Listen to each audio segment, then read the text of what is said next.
The sound of a rifle shot echoed through the valley as Willa Calloway watched her dreams shatter before her eyes.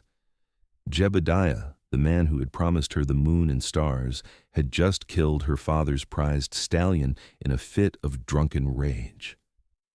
At 19, Willa had believed herself in love, had believed Jebediah's promises of a life together, but now she saw the truth illuminated in the harsh Colorado sunlight of 1876, the cruelty that lurked beneath his handsome facade.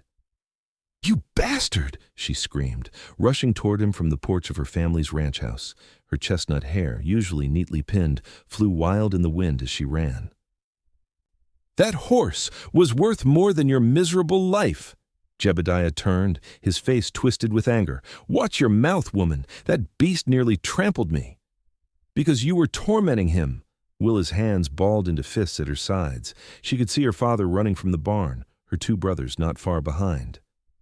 "I've had enough of your family looking down on me," Jebediah spat. "Your father thinks I'm not good enough for his precious daughter."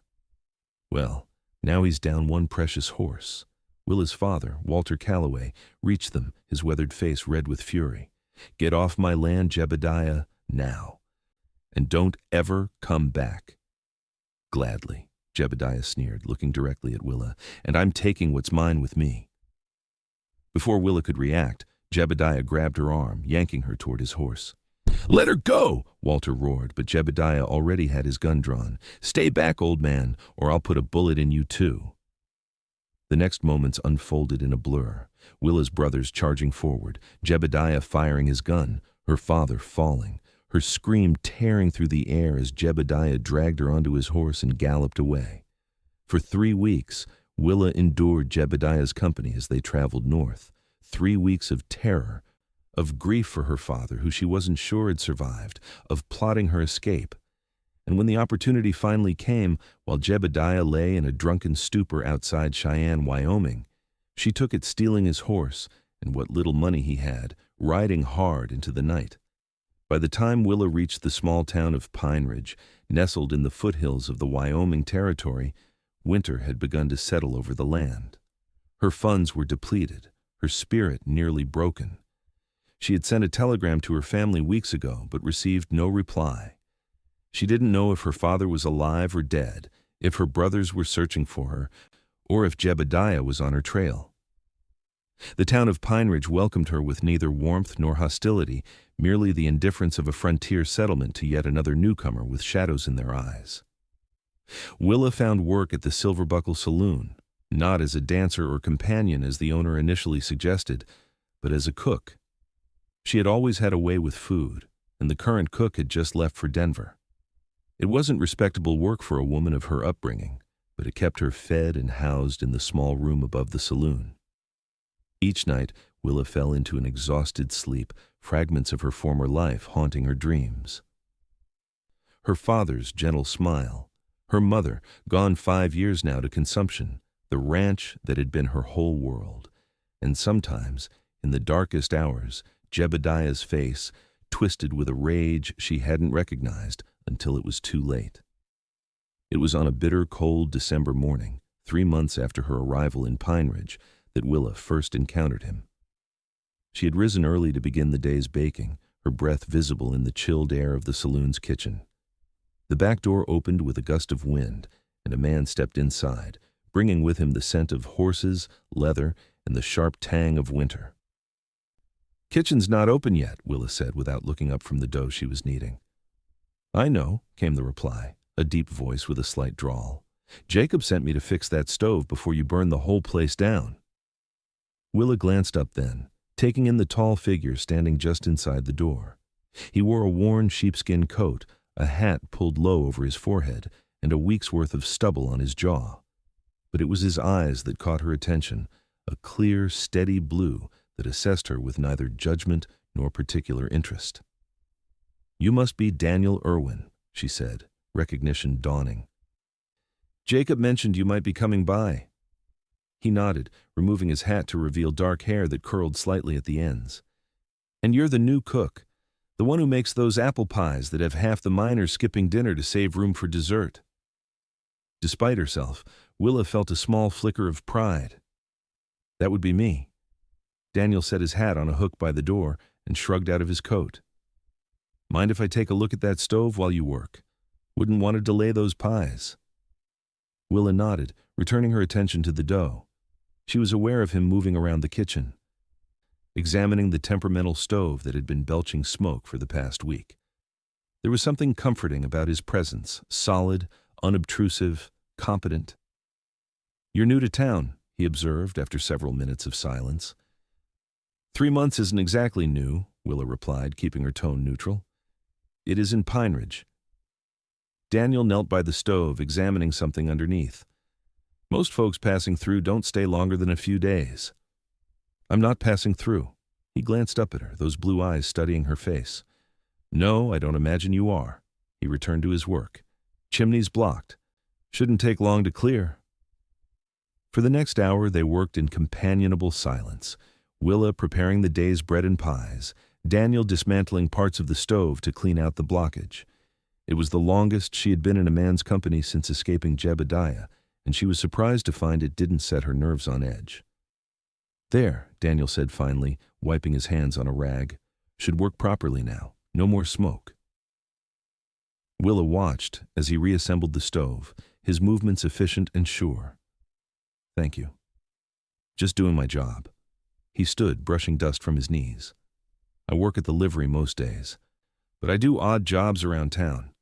If you need anything else fixed, Jacob knows how to find me."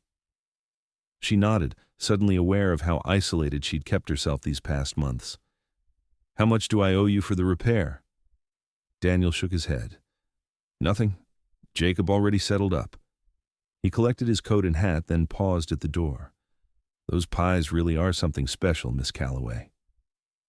Before she could respond, he was gone, leaving Willa staring at the closed door. It wasn't until she turned back to her work that she realized she hadn't told him her last name. The following weeks brought more encounters with Daniel Irwin. He became a regular at the Silver Buckle, though he drank less than most and never participated in the rowdier aspects of saloon life. Sometimes he would linger after the other patrons had gone, helping Jacob close up or fixing something that needed repair. Occasionally, he would appear in the kitchen doorway just as Willa was finishing for the night, offering to walk her to her room upstairs, since some of these boys get ideas after a few drinks. She always declined, insisting she could take care of herself, but the offer itself, made without expectation or demand, was a small kindness she hadn't expected to find in Pineridge. Winter deepened, blanketing the town in snow and bringing with it the isolation of mountain life. Cut off from the larger settlements to the east, Pineridge turned inward, its inhabitants gathering at the saloon in the evenings to share stories, play cards, and escape the loneliness of solitary cabins.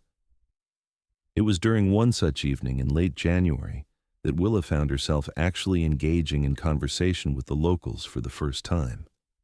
She had emerged from the kitchen to deliver a fresh batch of pies when Jacob called her over to a table. "Miss Calloway, these gentlemen have been singing your praises all evening. Thought you might like to meet your admirers." Willa approached cautiously, tray in hand. The table was occupied by 4 men: the town's doctor, the blacksmith, a rancher she recognized as a regular customer, and Daniel. "Gentlemen," she acknowledged with a small nod. "Miss Calloway," the doctor, an elderly man named Pearson, spoke first. "We were just discussing how fortunate Pineridge is to have acquired your culinary talents. Before you arrived, we were subjected to old Tom's idea of cooking, which consisted mainly of beans and whatever creature he'd managed to shoot that week." The men laughed, and Willa found herself smiling despite her usual reserve. "You're too kind, Dr. Pearson. I'm simply glad to have the work." "And we're glad to have you," the blacksmith, a burly man named Hank, declared. "My wife's been pestering me for your apple pie recipe for weeks now." "A good cook never reveals her secrets," Daniel said, his eyes meeting Willa's with a warmth that caught her off guard. "Indeed not," she agreed, feeling a flush rise to her cheeks that had nothing to do with the heat of the kitchen. The conversation continued, drawing Willa in despite her initial reluctance. These men, she realized, weren't like Jebediah or his friends. There was a simplicity to their appreciation, a genuine respect that asked nothing of her beyond her cooking skills. As the evening wore on, the saloon began to empty. Jacob, seeing Willa still engaged with the table of men, took over serving the remaining customers. It was the first time since arriving in Pineridge that Willa had allowed herself the luxury of conversation, of laughter, of momentarily forgetting the circumstances that had brought her there. When the final customers had departed and Jacob began closing up, Daniel approached Willa as she gathered empty plates. "May I walk you upstairs?" he asked, the now familiar offer extended with the same lack of presumption as always. This time, perhaps emboldened by the evening's camaraderie or simply tired of her own isolation, Willa nodded. "Thank you. I would appreciate that." They climbed the narrow staircase in silence, the sounds of Jacob securing the saloon below them. At her door, Willa turned to face Daniel. "Thank you for including me tonight," she said softly. "It's been a long time since I've enjoyed an evening like that." Daniel studied her face in the dim light of the hallway. "You've been hiding yourself away since you got here," he observed, not unkindly. "Everyone's noticed, but no one wants to pry." "And you?" Willa asked, suddenly needing to know. "Do you want to pry?" He shook his head slowly. "No. I figure whatever brought you to Pineridge is your business, but I do think you deserve some happiness, Miss Calloway. Everyone does." The simple sincerity of his words struck Willa like a physical blow. She had been so focused on survival, on staying hidden, that the concept of happiness seemed almost foreign. "Good night, Mr. Irwin," she said, her voice steadier than she felt. "Daniel," he corrected gently. "Folks who share pie and conversation should be on a first-name basis, don't you think?" A small smile tugged at her lips. "Then good night, Daniel." "Good night, Willa." He tipped his hat and turned to descend the stairs. Willa closed her door, leaning against it as unfamiliar emotions swirled within her. For the first time since fleeing Jebediah, she felt something beyond fear and grief. It was a dangerous feeling, this tentative reaching toward connection, but as she prepared for bed, she couldn't quite bring herself to regret it. February brought with it a brief thaw, turning Pineridge's main street into a muddy thoroughfare that tested even the most determined travelers. The break in the weather also brought new faces to town traders, mail carriers, and travelers who had been waiting for passable conditions to continue their journeys. It was during this influx that Willa's carefully constructed world began to crack. She was in the general store, purchasing supplies for the saloon, when she overheard a conversation between the store owner and a newly arrived trader. "Looking for a woman," the trader was saying. "Chestnut hair, green eyes, name's Willa Calloway. Fella asking after her is offering a substantial reward." Willa froze, her hand hovering over a sack of flour. Her heart hammered in her chest as she strained to hear more. "Can't say I've noticed anyone of that description," the store owner replied, and Willa silently blessed the man's poor observational skills. What she wanted for? Didn't say exactly. Something about stealing property and running off. The fella's name is Jebediah Morris. Says he's been tracking her since fall. The sound of Jebediah's name sent a wave of nausea through Willa. He was looking for her. He was close. The tentative sense of security she had begun to build in Pineridge crumbled in an instant. She completed her purchase with shaking hands, keeping her face averted from the trader. Once outside, she hurried back to the saloon, mind racing. She needed to leave, to run again. But where? How? Winter still held the mountain passes in its grip, and she had little money saved. Lost in her panicked thoughts, Willa didn't notice the figure approaching until she collided with him, nearly dropping her packages. "Whoa there," Daniel said, steadying her with gentle hands. "You're in quite a hurry." Willa looked up at him, unable to mask the fear in her eyes. Daniel's expression immediately shifted from amusement to concern. "What's wrong?" he asked, his voice low. She glanced around, suddenly aware they were in the middle of the street. "I can't. Not here." Understanding, Daniel nodded toward the livery stable across the way. "Come on, no one's there right now." Willa followed him into the relative privacy of the stable, the familiar sense of hay and horses providing little comfort. Daniel set down the tools he'd been carrying and turned to face her. "Now, what's got you looking like you've seen a ghost?" The concern in his eyes nearly undid her. For months, she had carried her burden alone, trusting no one with her story.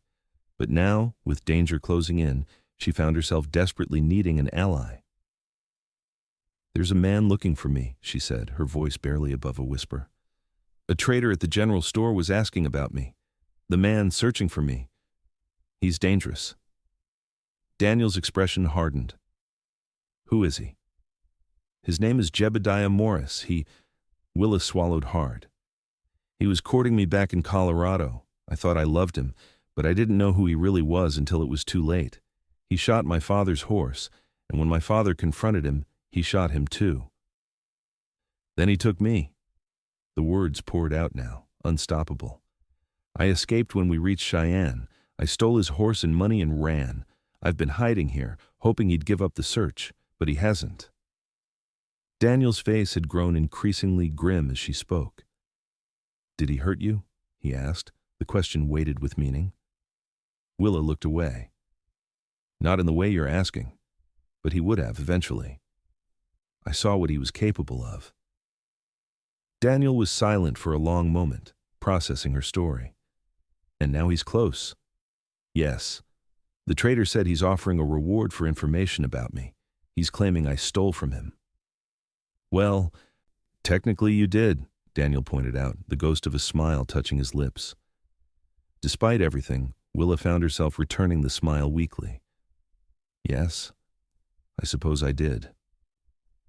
The brief moment of levity faded as the reality of her situation reasserted itself. "I need to leave Pineridge," she said. Daniel shook his head. That's exactly what he'd expect. Besides, the passes won't be clear for weeks yet.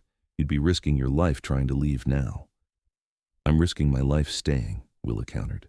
"Not necessarily." Daniel paced the length of the stable, thinking. Pineridge is small, but it's not without resources. People here look after their own. "I'm not their own.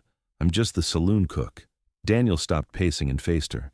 "You're more than that, and you know it. Doc Pearson hasn't stopped talking about your chicken soup since you made it for his cold last month.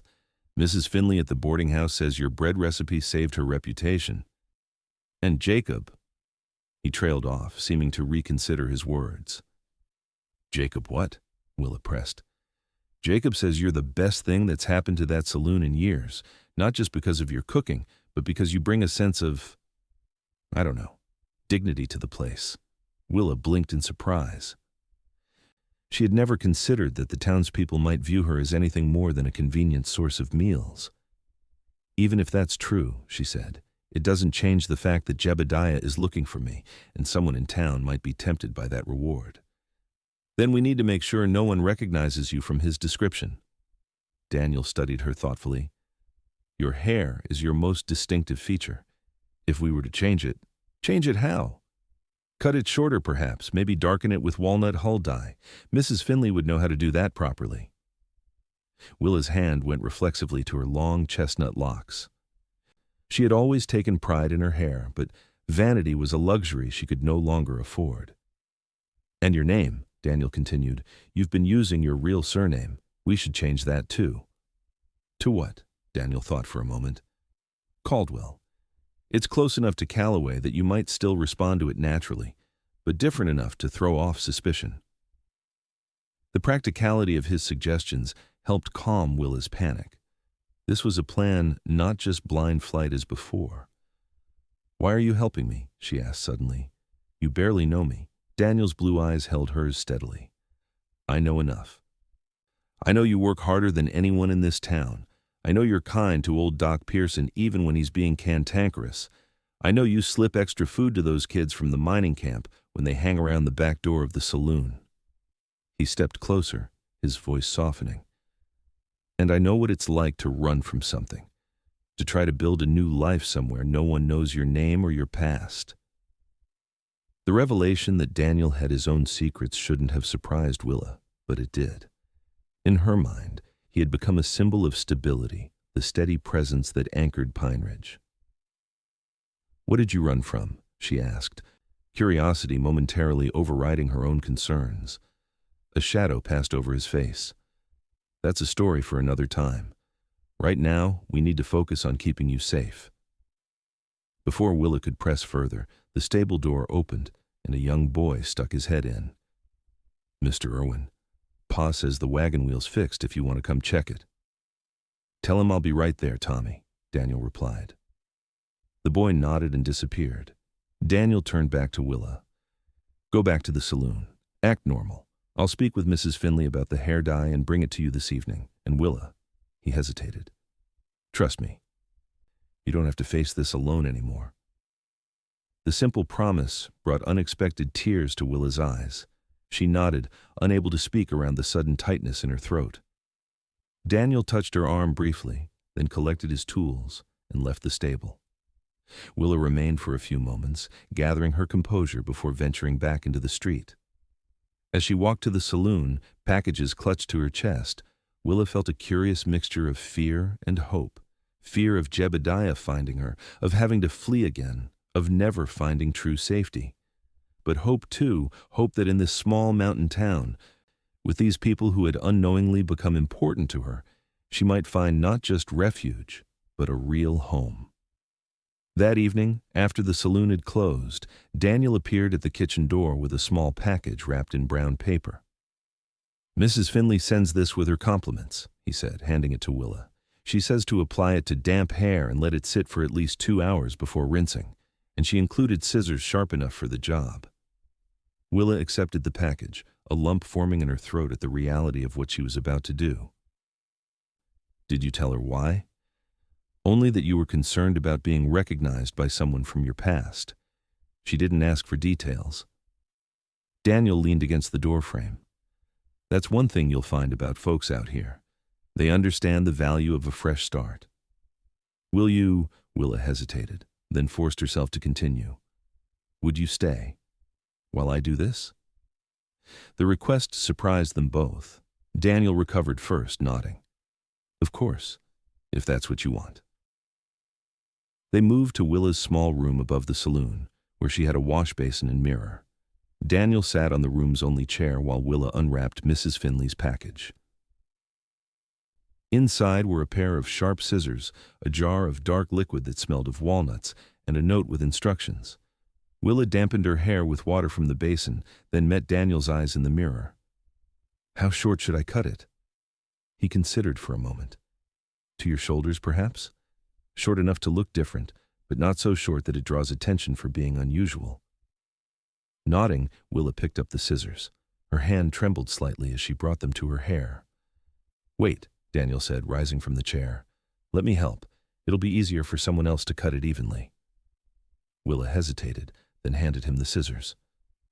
It was an intimate thing, allowing him to cut her hair. More intimate somehow than if he had kissed her.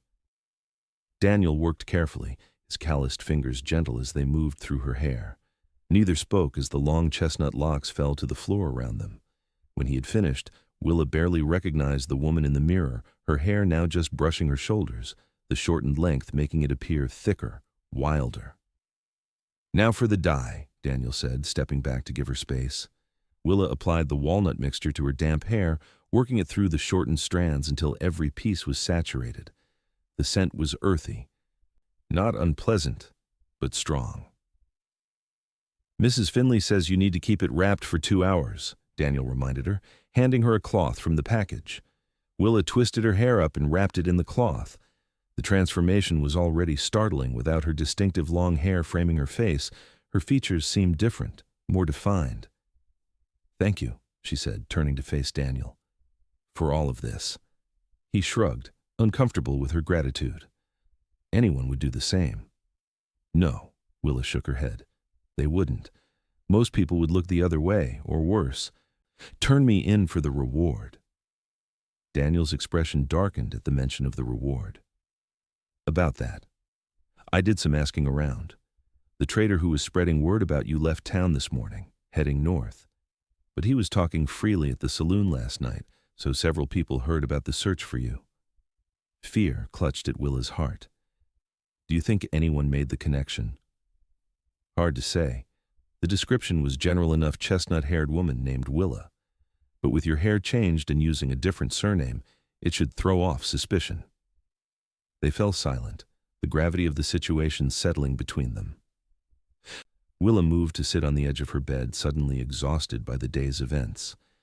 "Tell me something about yourself," she said, surprising herself with the request. "Something true," Daniel raised an eyebrow. "Why?"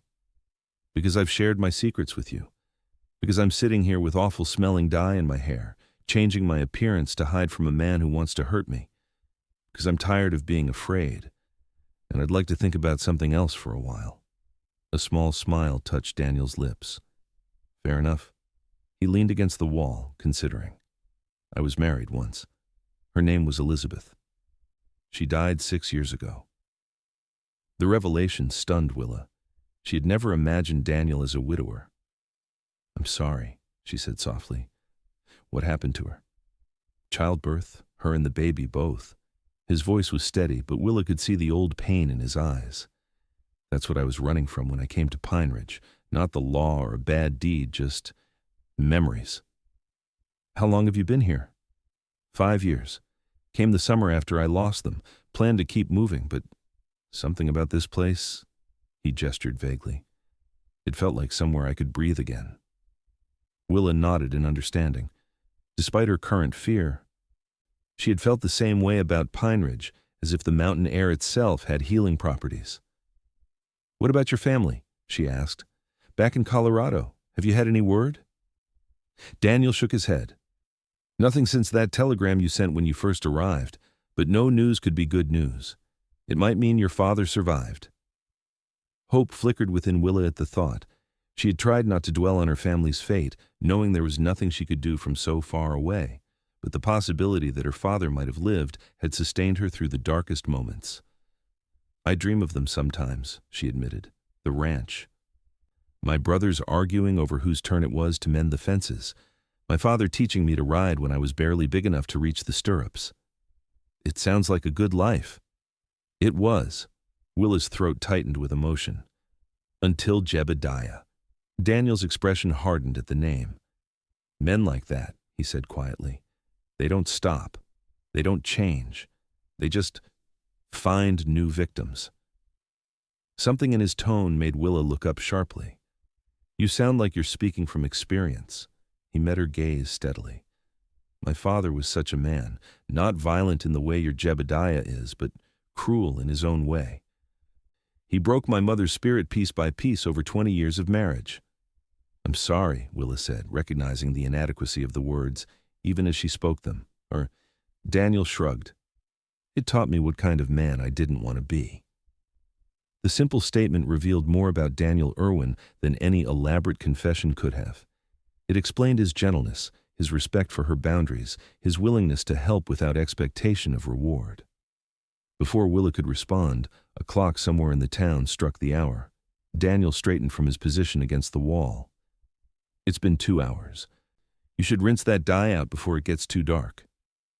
Willa nodded, rising from the bed. "I can manage from here. You should get some rest." Daniel hesitated, clearly reluctant to leave her alone. "I'll come by the saloon tomorrow to see how you're doing. In the meantime, try not to worry too much. Pineridge isn't an easy place to find if you don't know exactly where you're looking." After he left, Willa rinsed the dye from her hair, watching as the basin water turned dark brown. When she finally looked in the mirror again, a stranger gazed back at her. Her once vibrant chestnut hair was now a rich dark brown, almost black in the dim light of the oil lamp. Combined with the shorter length, the change was dramatic. As she prepared for bed, Willa found herself wondering if her transformation would be enough to fool Jebediah if he came to Pineridge. The thought of him walking into the silver buckle, those cold eyes scanning the room, sent a shiver down her spine. But for the first time since learning he was searching for her, Willa felt a flicker of defiance alongside her fear. She had run once, she had survived, and now she wasn't alone. The following weeks passed in a state of tense vigilance. Willa adopted her new identity as Willa Calloway, with surprising ease, explaining her changed appearance to curious patrons as a whim, a desire for something different. Most accepted the explanation without question, though she caught Jacob giving her speculative looks when he thought she wasn't watching. Daniel became a more frequent visitor to the saloon, often lingering until closing time. His presence was both a comfort and a complication. A comfort because she felt safer knowing he was nearby, watching for any sign of trouble. A complication because her feelings for him were evolving in ways she hadn't anticipated. It was during the first week of March, as the snow began to melt in earnest and the promise of spring hung in the air, that the fragile peace Willa had established was shattered. She was in the kitchen, preparing the evening meal, when she heard unfamiliar voices in the main room of the saloon. This wasn't unusual. Traders and travelers passed through regularly now that the weather was improving. But something about one particular voice sent ice through her veins. Carefully, Willa moved to the kitchen door, positioning herself to see without being seen. The saloon was relatively empty, with only a few regular customers scattered at tables. Near the bar stood 3 men strangers, their clothes dusty from the road. 2 were unremarkable, the kind of rough men one expected to find moving from town to town in search of work or opportunity. But the 3rd man, standing with his back to the kitchen, made Willa's heart stop. Even from behind, she knew him the set of his shoulders, the way he stood with his weight shifted slightly to one side. Jebediah. Panic clawed at her throat. She retreated into the kitchen, mind racing. Her first instinct was to run, to flee through the back door and not look back. But where would she go? Her few possessions, her meager savings, were in her room upstairs, and Jebediah's horse would be fresher than any she could steal. The kitchen door swung open, and Willa nearly cried out in fear.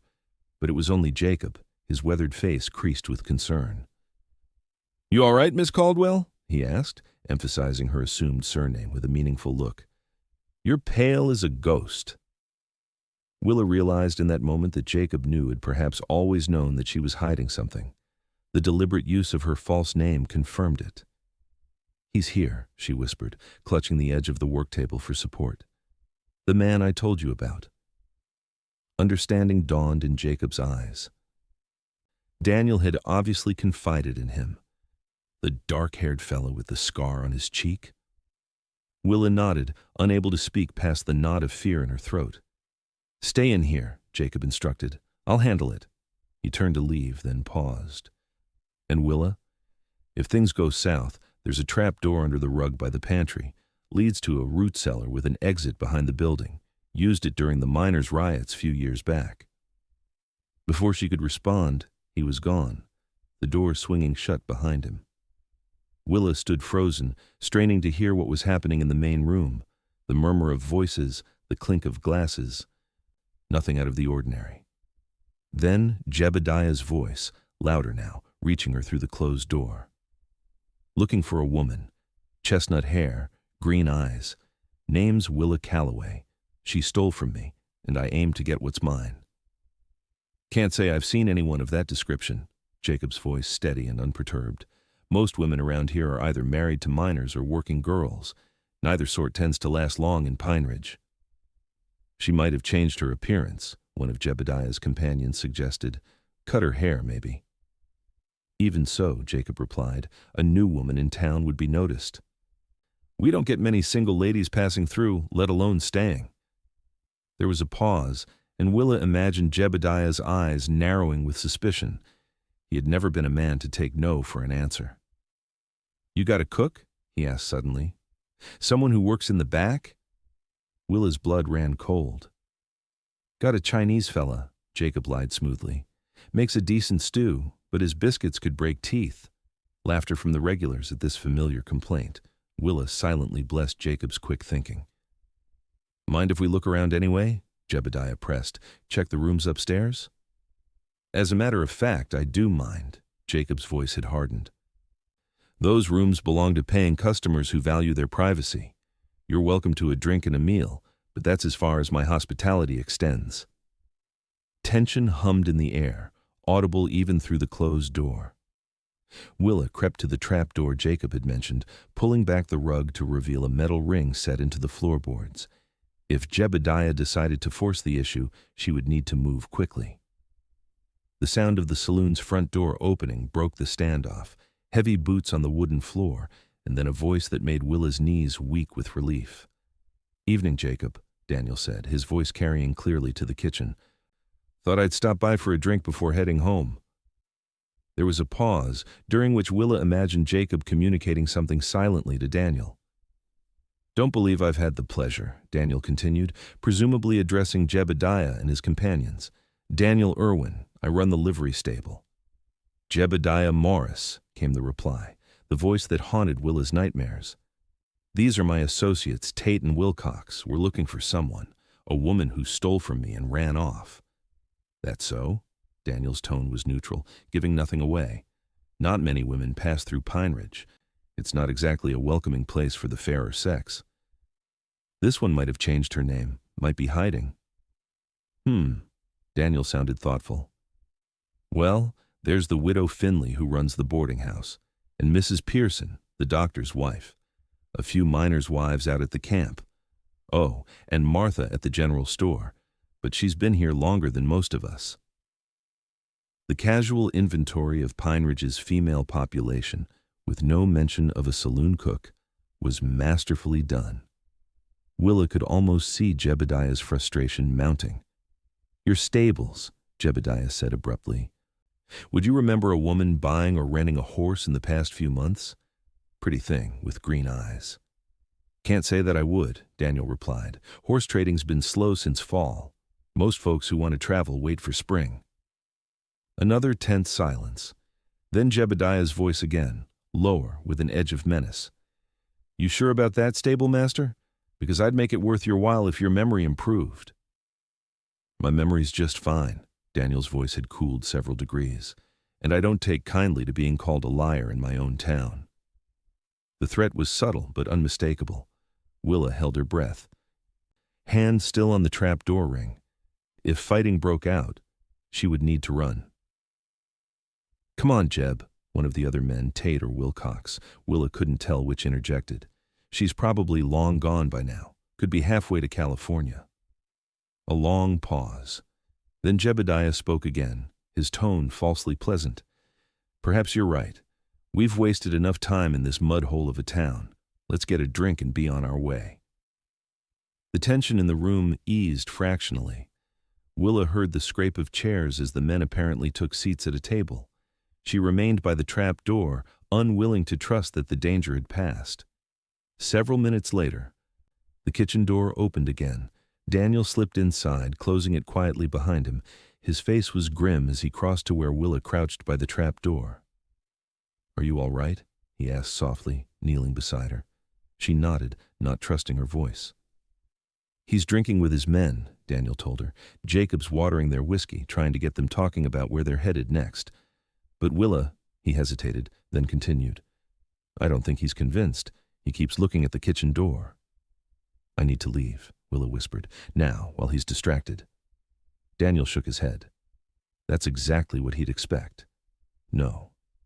We need to hide you somewhere he won't think to look." He glanced at the trap door. "Jacob told you about this?" "Yes. He said it leads outside, behind the building." "It does. And from there, we can get you to my cabin without being seen. It's at the edge of town, past the livery." Willa stared at him. "Your cabin? But he knows you're the stable master. Wouldn't that be the first place he'd look if he suspects something?" "Not necessarily. As far as he knows, we just met. And my cabin isn't obvious. It's set back in the trees, away from the main path. Most folks in town don't even know exactly where I live." The plan made sense. But Willa hesitated. Going to Daniel's home, being alone with him there, crossed a boundary she hadn't been prepared to navigate. Daniel seemed to read her thoughts. "I'll stay in town," he assured her. "Keep an eye on our visitors. Make sure they leave as planned. You'll be safer at my place than anywhere in town." The decision was made for her when they heard raised voices from the main room of the saloon. Jebediah, his patience apparently exhausted, was demanding to search the kitchen. "Now," Daniel urged, lifting the trap door. The opening revealed a narrow ladder descending into darkness. Willa climbed down quickly, Daniel following and pulling the trap door closed above them. The root cellar was cool and damp, smelling of earth and old vegetables. A lantern hung from a hook on one of the support beams. Daniel struck a match and lit it, revealing a low-ceilinged space lined with shelves of preserved foods and bottles. "This way," he whispered, leading her to a narrow door set into the earthen wall. It opened with a groan of rusty hinges onto a sloping passage that eventually emerged behind a stack of empty barrels at the rear of the saloon. The night air was crisp with early spring as they slipped through the shadows of Pineridge, avoiding the main street. Daniel led her along a barely visible path that skirted the edge of town, past the livery stable and into a stand of pines. Through the trees, Willa could make out the silhouette of a small cabin, its windows dark. "Wait here," Daniel instructed, leaving her concealed among the trees while he approached the cabin cautiously. After ensuring it was secure, he motioned for her to join him. The interior of Daniel's cabin was simple but comfortable. A main room served as both kitchen and living area, with a small bedroom visible through an open door. Everything was neat and orderly, reflecting its owner's methodical nature. "There's food in the pantry," Daniel told her, lighting a lamp, "and water in the barrel by the sink. Keep the lamp low and don't light a fire unless absolutely necessary. I'll come back as soon as I can." Willa nodded, still too shaken to form a coherent response. Daniel moved to leave, then paused, turning back to her. "Willa," he said, his voice gentle, "I won't let him hurt you, I promise." The sincerity in his eyes nearly undid her. Impulsively, she stepped forward and embraced him, her face pressed against his chest. His arms came around her after a moment of surprise, strong and secure. "Thank you," she whispered against the rough fabric of his shirt. They remained that way for several heartbeats, the contact both comforting and charged with unspoken emotions. When they finally separated, Daniel's eyes held a warmth that made Willa's breath catch. "Lock the door behind me," he instructed, his voice slightly rougher than before. "And don't open it for anyone but me." After he left, Willa secured the door as directed and took stock of her temporary refuge. The cabin reflected Daniel's personality, practical, unadorned, but with small touches that spoke of care. A bookshelf held a modest collection of volumes, their spines worn from use. A quilt draped over the back of a chair looked handmade, perhaps a gift or a memento from his previous life. On the mantel above the small fireplace stood a single photograph in a simple frame. Curious, Willa moved closer to examine it. A young woman gazed back at her, her expression serious but with a hint of a smile in her eyes. Elizabeth, Willa realized, Daniel's wife. The discovery made her feel suddenly like an intruder. This cabin, these possessions, belonged to a life Daniel had built after tremendous loss. A life that now, because of her, was once again touched by danger.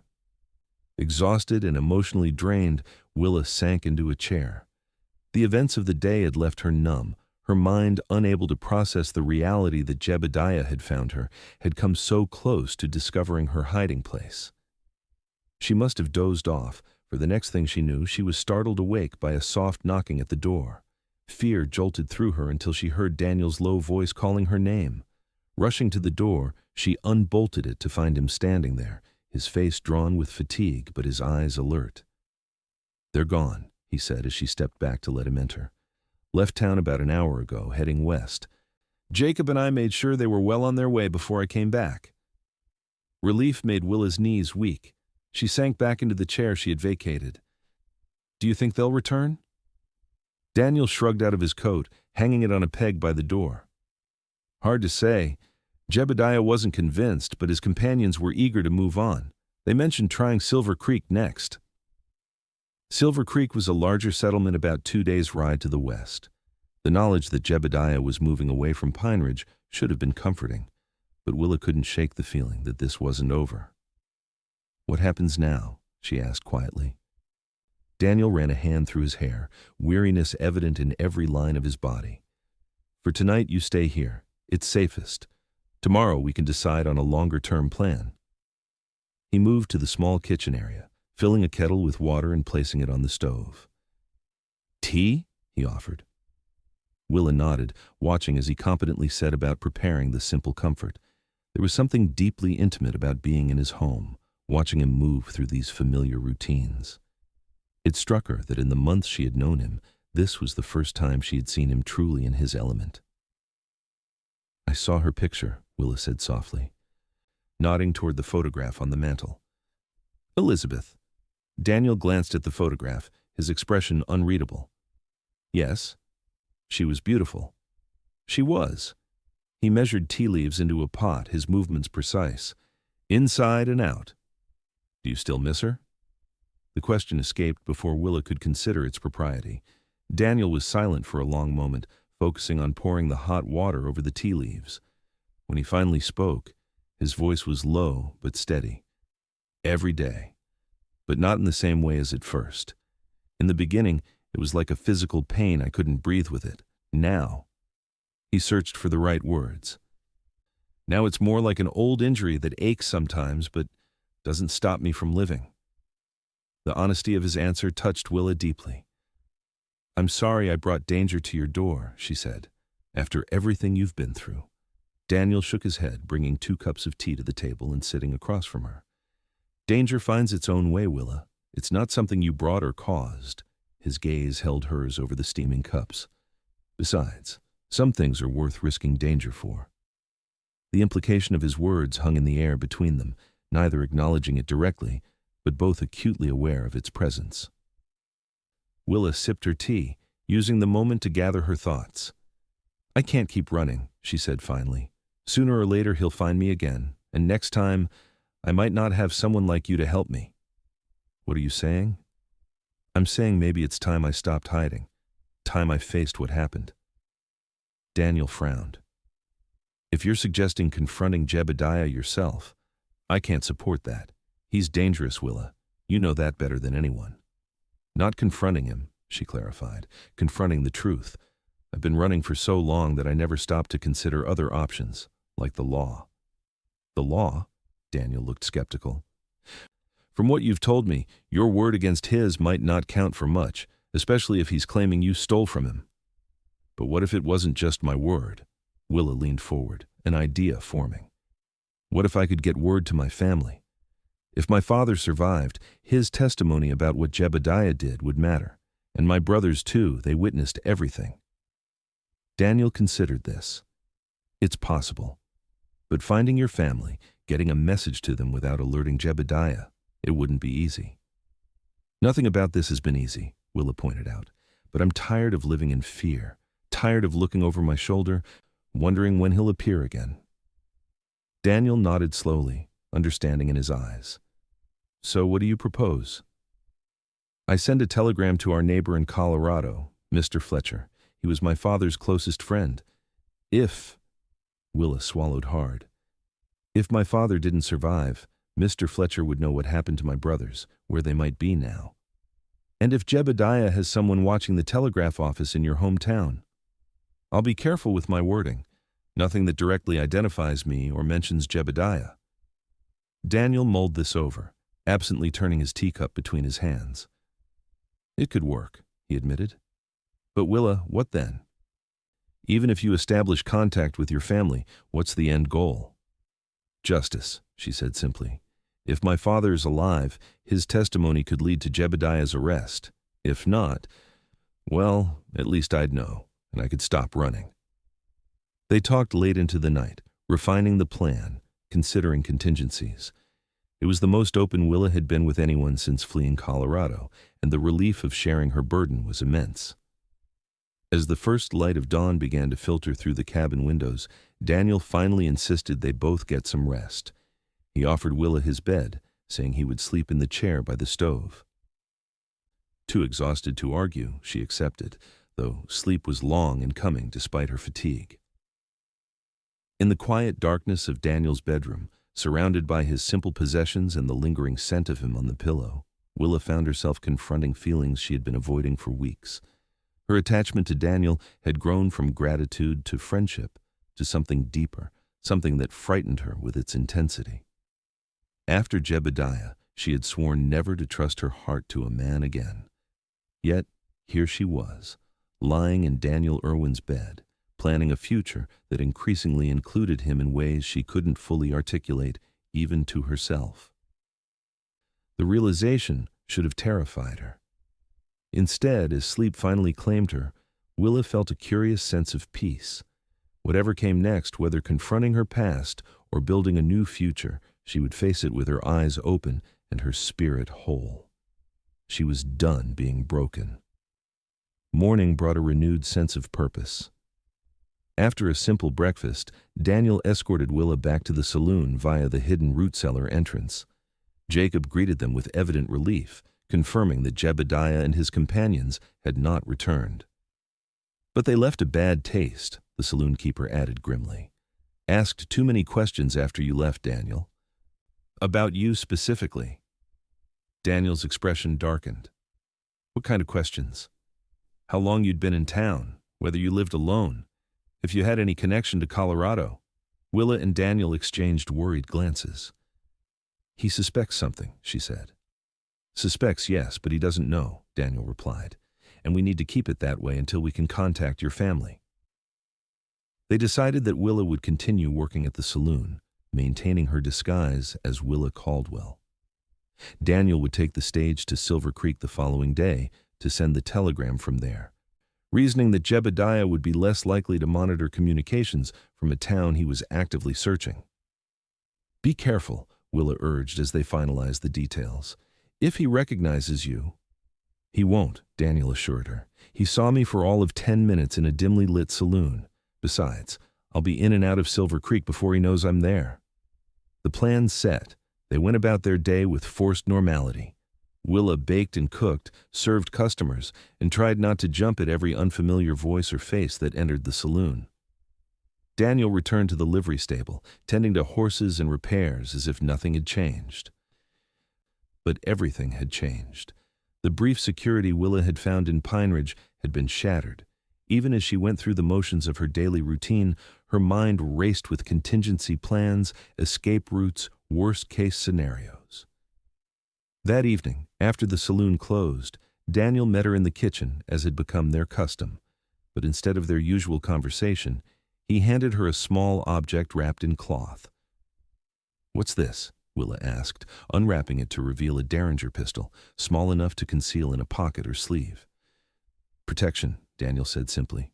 "While I'm gone, do you know how to use it?" Willa nodded.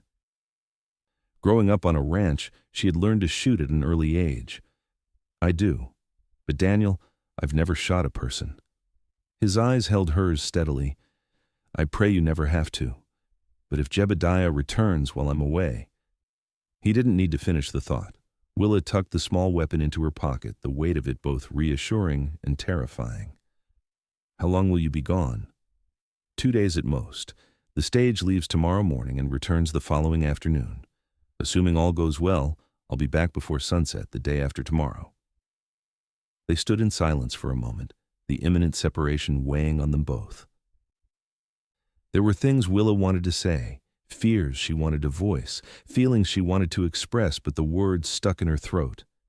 "Be safe," she said finally, inadequately. Daniel stepped closer, his hand coming up to touch her face with a gentleness that made her heart ache. "You too." For a breathless moment, Willa thought he might kiss her. His eyes dropped to her lips, his expression softening in a way she had seen only glimpses of before. But then he stepped back, his hand falling away. 2 days, he repeated, and then we'll figure out what comes next. Together.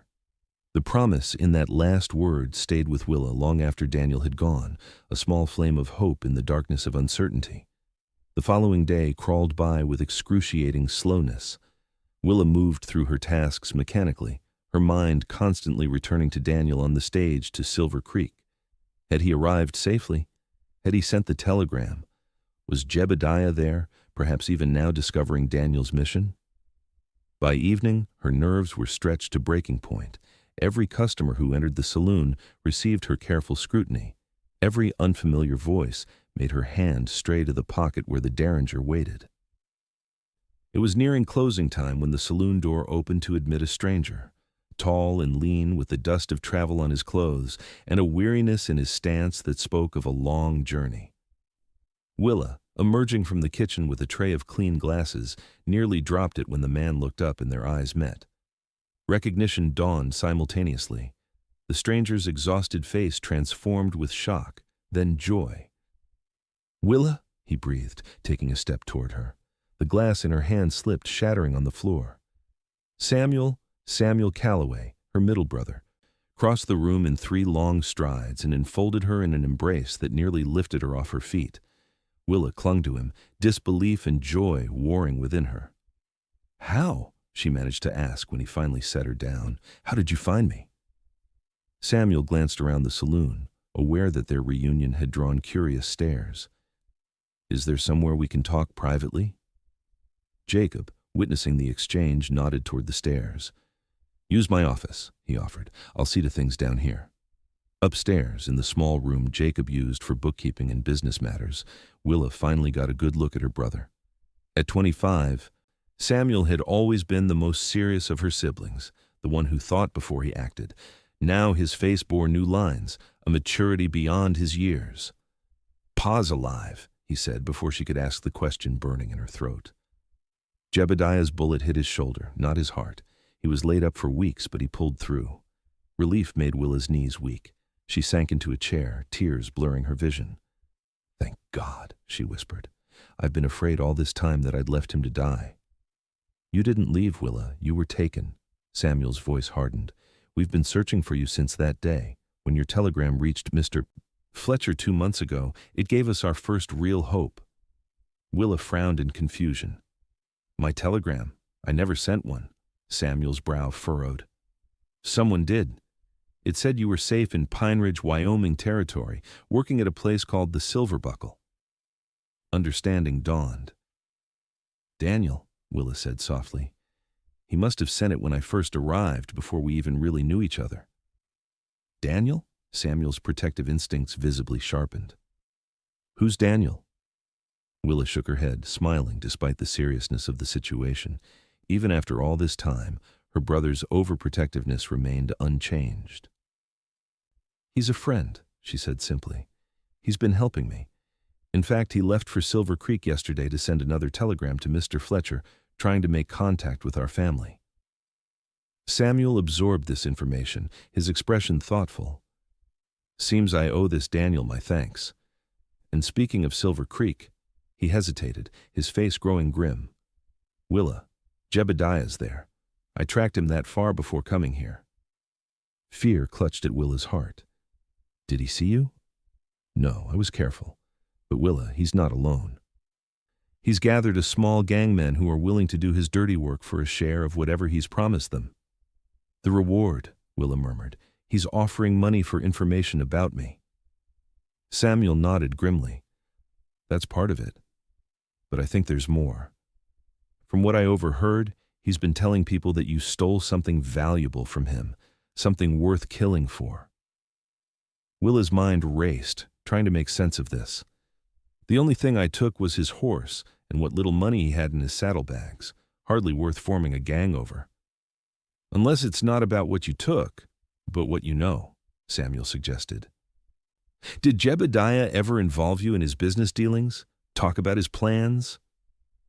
A memory surfaced. Jebediah, drunk one night in a hotel in Laramie, boasting about a deal he was arranging. Something about land and the railroad, a scheme that would make him rich beyond imagining. "There was something," she said slowly. "A land deal.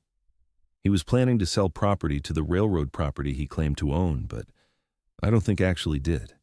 He mentioned forged deeds, bribing officials." Samuel nodded, as if this confirmed his suspicions. "That would explain it. If you could testify about his fraudulent dealings, it could ruin him." "But I don't have any proof. It was just something he mentioned while drinking." "Your word might be enough to trigger an investigation, especially with Pa and me backing your story about his violent nature." The implications settled over Willa like a heavy blanket. Jebediah wasn't just seeking revenge for a perceived slight or the return of stolen property. He was trying to silence a potential witness to his crimes.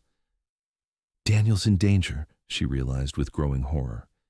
"If Jebediah is in Silver Creek and discovers why he's there," Samuel's expression hardened, "then we need to warn him. Is there anyone who could take a message? Someone fast on horseback who knows the way?" Willa thought quickly. "Tommy Jenkins, the blacksmith's son.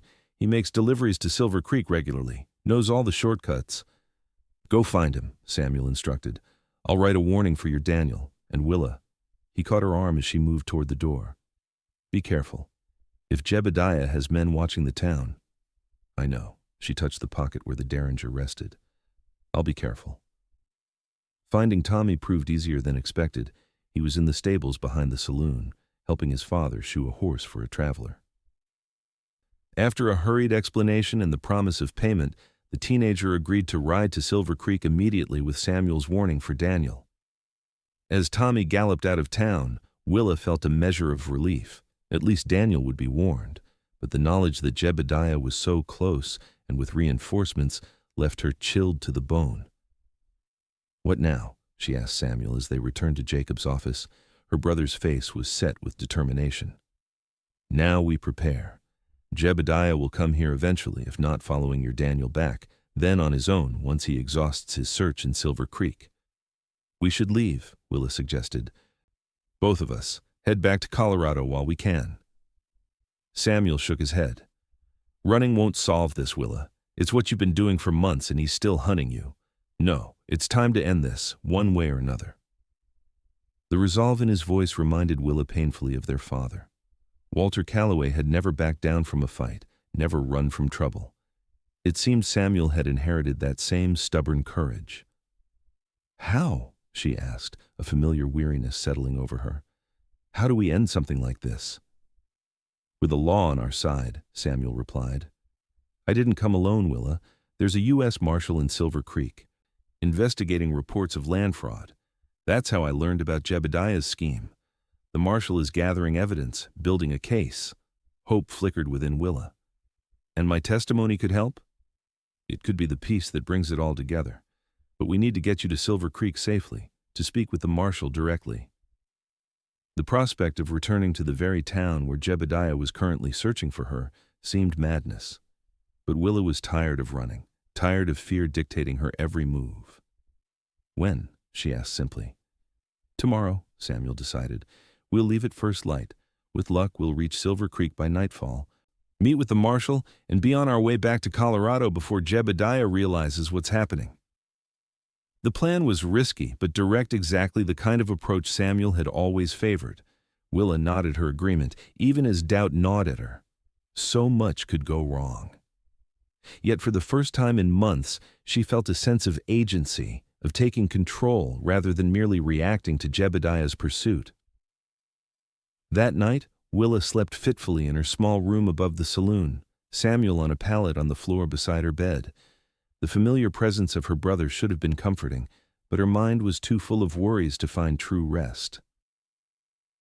She thought of Daniel, hopefully now warned of the danger in Silver Creek, of the journey ahead and the confrontation that might await at its end, of the home in Colorado she had thought never to see again.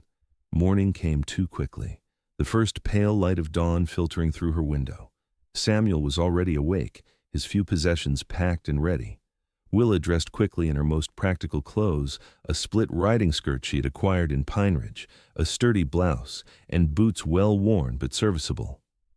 Jacob met them downstairs with provisions for the journey and news that he had arranged horses for them both.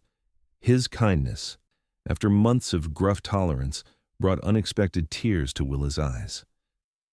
You take care now, the saloon keeper told her as they prepared to depart.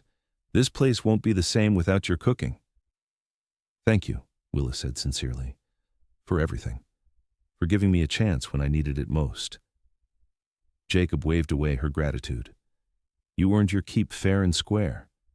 Just see that you come back in one piece, you hear? And bring that hard-headed stable master with you. The mention of Daniel sent a pang through Willa's heart. She had no way of knowing if Tommy had reached him with the warning, if he was safe or in Jebediah's clutches. With final farewells to Jacob and promises to return if circumstances allowed, Willa and Samuel mounted their horses and set out on the road to Silver Creek. The spring morning was clear and cool, the mountains to the west still capped with snow despite the warming valley. They rode at a steady pace, pushing the horses as much as they dared without risking their endurance.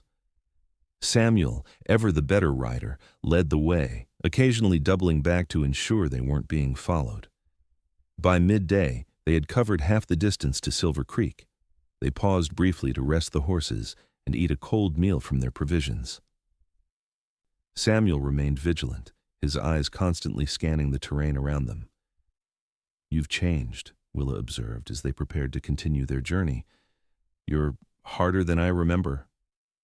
Samuel's expression softened slightly. "We all changed after that day, Willa. Pa most of all. Thinking he'd lost you nearly broke him." Guilt twisted in Willa's stomach. "I wanted to let you know I was alive, but I was afraid Jebediah would intercept any message, that he'd use it to find me." "You did what you had to do to survive," Samuel assured her. "No one blames you for that. We're just grateful you're alive." The simple statement, delivered with such conviction, eased a burden Willa had carried since her escape. The fear that her family might resent her for not finding a way back to them sooner, for not fighting harder against Jebediah from the beginning. They remounted and continued toward Silver Creek, the terrain becoming more rugged as they approached the foothills where the settlement was nestled. The road narrowed, winding through stands of pine and across small streams swollen with spring runoff. It was at one such crossing, with the horses picking their way carefully through the rushing water, that disaster struck. A rifle shot cracked through the air, the bullet splintering a tree trunk inches from Willa's head. "Ambush!" Samuel shouted, spurring his horse forward to reach the far bank. "Ride, Willa!" More shots followed as they galloped for the cover of the trees beyond the stream. Willa bent low over her horse's neck, heart pounding in her ears. From the corner of her eye, she saw Samuel twist in his saddle, firing his revolver toward the source of the rifle shots. They reached the tree line, the dense pines providing some protection from their unseen attackers. Samuel guided them deeper into the forest, away from the road and up a steep incline that tested their horses' strength. "Who is it?" Willa gasped when they finally slowed, having put significant distance between themselves and the ambush site. "Jebediah?" Samuel shook his head, his expression grim. "Couldn't see clearly, but those weren't warning shots they were aiming to kill." The implication chilled Willa to the bone. Either Jebediah had abandoned his plan to capture her alive, or they had encountered an entirely different threat, bandits perhaps, or hostile natives. "What now?" she asked, trying to control her frightened horse with hands that wouldn't stop shaking. "We can't go back to Pineridge. And we can't stay here," Samuel added, scanning the forest around them. "We need to reach Silver Creek, find the marshal." "But the road. We'll avoid the road, follow the ridgeline instead. It's harder going, but less likely to be watched." As they set off again, now traveling through dense forest rather than on the established trail, Willa found herself thinking of Daniel. Had he encountered similar danger on his journey? Was he even now fighting for his life, or worse, already a victim of Jebediah's vengeance? The thought spurred her forward with renewed determination. She would not lose another person she cared about to Jebediah's violence. She would reach Silver Creek, find Daniel, and together they would end this nightmare once and for all. The alternative route proved as difficult as Samuel had predicted. Steep terrain, fallen trees, and the need to constantly backtrack when faced with impassable obstacles slowed their progress considerably. By late afternoon, when they should have been approaching Silver Creek, they were still deep in the wilderness with at least 2 hours of hard riding ahead. "We'll have to push on after dark," Samuel decided as the sun began to sink toward the western peaks. "It's not safe to stop, not with those gunmen still out there." Willa nodded her agreement, though the prospect of night travel through unfamiliar mountain terrain was daunting. Her body ached from the long hours in the saddle, and her horse was showing signs of fatigue. They continued as twilight deepened into dusk, the forest around them transforming into a realm of shadows and unseen dangers. Samuel led the way, his keen eyes somehow finding a path where Willa saw only darkness.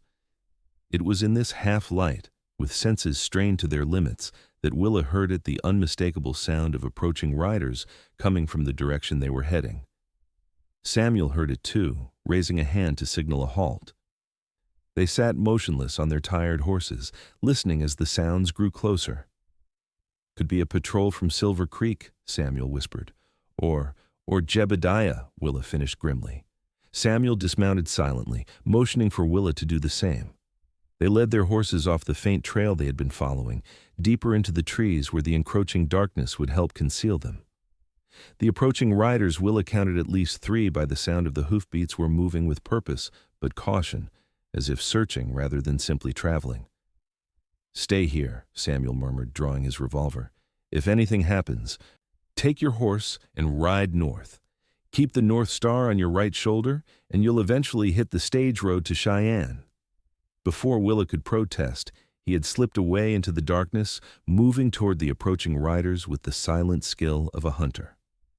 Left alone with the 2 horses, Willa drew her derringer from her pocket, the small weapon providing little comfort against the unseen threat. Minutes stretched like hours as she waited, straining to hear any sound that might indicate what was happening. The approaching riders had gone quiet, suggesting they too had detected something and stopped to investigate. Then, shockingly close, a voice called out, "Samuel Calloway, is that you?" Willa's heart leaped in recognition, Daniel's voice tense but unmistakable. From somewhere to her left, Samuel's cautious reply, "Who's asking?" "Daniel Irwin. I'm looking for Willa." Relief flooded through Willa. She secured the horses to a nearby branch and moved toward the voices, still keeping to the cover of the trees. "How do I know you're who you claim?" Samuel challenged. "Willa works at the Silverbuckle Saloon in Pineridge," Daniel replied patiently. "She has dark hair now, but it was chestnut before. She makes the best apple pie in the territory. And she's been hiding from a man named Jebediah Morris, who shot your father." Satisfied, Samuel emerged from his hiding place. "She's here. Safe." Willa stepped forward then, her eyes adjusting to the gloom enough to make out 3 mounted figures. Daniel dismounted quickly, crossing to her in long strides. "Willa," he breathed, his hands coming to rest on her shoulders as if to reassure himself she was real. "Thank God. When I got back to Pineridge and found you gone—" "Tommy didn't reach you with our warning?" she asked. Daniel shook his head. "No, but I ran into trouble of my own in Silver Creek. Jebediah was there, asking questions at the telegraph office. I managed to send the telegram to your family, but I had to leave town in a hurry afterward." "These men with you?" Samuel asked, nodding toward the 2 riders who remained mounted. "Friends," Daniel assured him. "This is Marshal Hayes and his deputy. They've been building a case against Jebediah for land fraud. When I told them about Willa and what she witnessed, they agreed to come with me to Pineridge." Marshal Hayes, a weathered man in his 50s with a badge pinned to his vest, tipped his hat to Willa. "Miss Calloway, your testimony could be very valuable to our investigation." The sudden convergence of allies after months of isolation left Willa momentarily speechless. She looked from Daniel to the marshal to her brother, trying to process this unexpected turn of events. "We were ambushed on the road," she finally managed to say. "Gunmen. We thought it might be Jebediah." The marshal nodded grimly. "Likely his men. He's gathered quite a following, men who think they'll get rich off his land schemes. When I started asking questions in Silver Creek, he must have realized the net was closing." "What now?" Samuel asked, practical as always. "Now we get somewhere safe and formulate a plan," the marshal replied. "I'd suggest returning to Pineridge, but if Jebediah has men watching the road—" "There's a line shack about an hour's ride from here," Daniel suggested. "Used by the cattle drivers in summer. Should be empty this time of year." The marshal nodded his approval. "Lead the way, Mr. Irwin. We'll sort this out properly once we're under cover." As they retrieved their horses and set off following Daniel's lead, Willa found herself riding beside him, their mounts picking their way carefully through the darkened forest. "I was worried about you," she admitted softly, for his ears alone.